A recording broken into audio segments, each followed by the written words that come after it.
don't know what happened. We were on the interstate and I took a nap and I woke up, and now we are absolutely out in the middle of nowhere, and Joe's opening a gate, and apparently has opened several gates through some BLM land, and we dropped the trailer to go up this massive hill that you see up here. So that's kind of where we're at. Alright, well, our rogue adventure ended about 100 yards up the road. We're turning around now. It's very muddy and wet. So yeah, we're a little bit stuck. Yeah, we better not.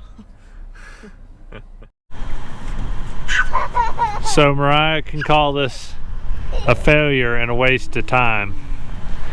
But if you look at this scenery and the smile on these two kids' faces, if they get to throw a snowball at their daddy, while we look at this scenery right here, I don't think that was a failure of a detail. I think that's what spontaneous adventure is made of right here. Okay guys, we're here at Bonneville Salt Flats. I've heard some people say Bonneville, I've heard others say Bonneville, so we're gonna keep it country and say Bonneville.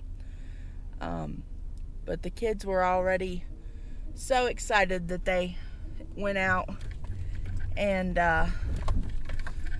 ran out onto the salt flats, so I came back to get the car and we're gonna go find them.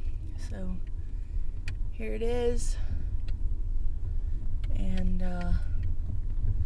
it's pretty crazy. The kids were very confused. They're like, it's snow, and I'm like, it's not snow, it's sand. No, it's not sand. Well, what is it? It's salt. And the first thing Joanna did was bend over and lick the salt. So we're gonna have to monitor their consumption of salt.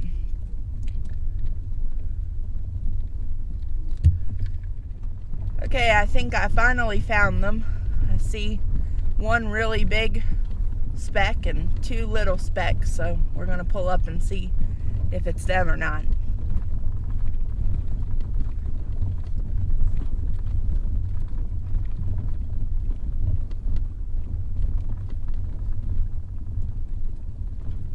It is.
Alright guys, so this is it. This is going to be campsite for the night at Bonneville Salt Flats.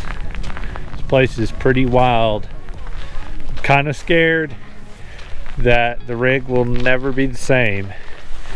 You can see how thick that salt is. It's like an inch thick on the fenders.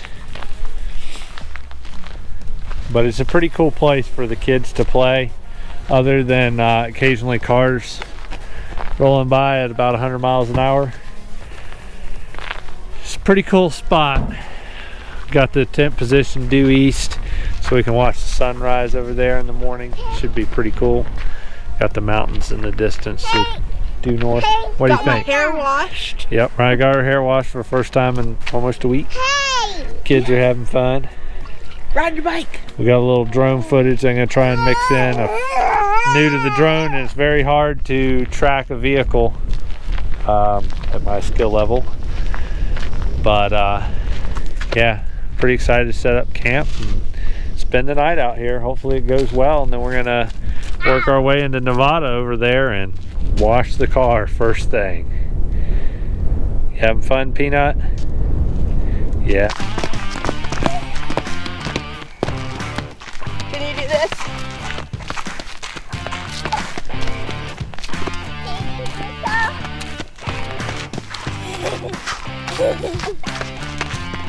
Can you spin around, Tom? Spin around.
Alright guys, we're headed back eastbound on 80 towards Salt Lake City. We spent about 3 hours in West Wendover, Nevada, which is our first time for any of us to get into Nevada, but we spent all that time at a Sinclair gas station / car wash and laundromat. And we were busy the entire 3 hours trying to clean the car up. We spent a total of $27.50 on the car alone at 2 different car washes. One was a manual and one was automated. And I'd say we're finally to the point that most average city folk would be like, man, my car's dirty, I need to go get it washed and cleaned. I mean, it was horrible, and it still is, really. And it's not all from the salt flats. I mean, we had a ton of dust and cow manure and everything else, and just, you know, these guys destroying it for over a week. So, but the big part of it, the worst part of it, was from the salt flats. So my take is, I'm glad we did it. It was a fun experience. If I had it to do over again, I would have walked out on it and camped above it and never touched it with my car. You can kind of use your imagination. It is cool driving out there. It's kind of free reign, do whatever you want, you know. It is neat, but the aftermath, I'm not sure was worth it. It's worth seeing. It's worth going out on it. But I personally would walk out on it from the rest area or from the BLM, wherever, and then camp right above it. Like I said, just because of all the salt. I mean, I was just not expecting it to be quite the way it was. I probably shoveled off about 2 5-gallon buckets worth of salt, literally with a shovel, from off of the trailer and the 4runner before I ever even started washing it. So it was pretty intense in that regard. We still never saw any signs saying that you could not camp there. on our way out, so I'm still not 100% sure. I think you can. Other people are saying you can't. I don't know. So you might want to do your own research on that. But you know, at least we can say we did it. I definitely won't do it again if I come back. I'm going to do just what I said. If you're coming to visit it, just keep in mind you can access it directly from the I-80 West rest area. You cannot from the eastbound rest area. If you're eastbound, you're going to need to stop at exit 4 and go follow the signs for the Bonneville Raceway. So those are your options. We're going to have to stop somewhere and let Joanna go pee, but thank you for watching. I hope you enjoyed it. It was a really fun experience, and we're headed back east now into the mountains. Going to try and get to Moon Lake tonight and camp out after we go through Salt Lake City and check out the lake. So hit the like button if you liked it. Please subscribe and check out our other videos. You got anything to add? It was a great time. We had fun. Kids had a blast. It was the kids probably the funnest that they've had on this trip so far. They were riding their bikes, they were running around, and it was nice because they could go a long ways before, you know, we felt like we needed to call them back. The only danger was cars, or I think it only happened twice. Cars came flying by, and they weren't even really all that close to us, but we still just wanted them near the rig. But I think they had a great time. Oh yeah, definitely fun for them. You know, if you can put up with the salt and then wanting to eat it constantly. Yeah. But anyway, thank you again for watching, and we'll see you on the next one.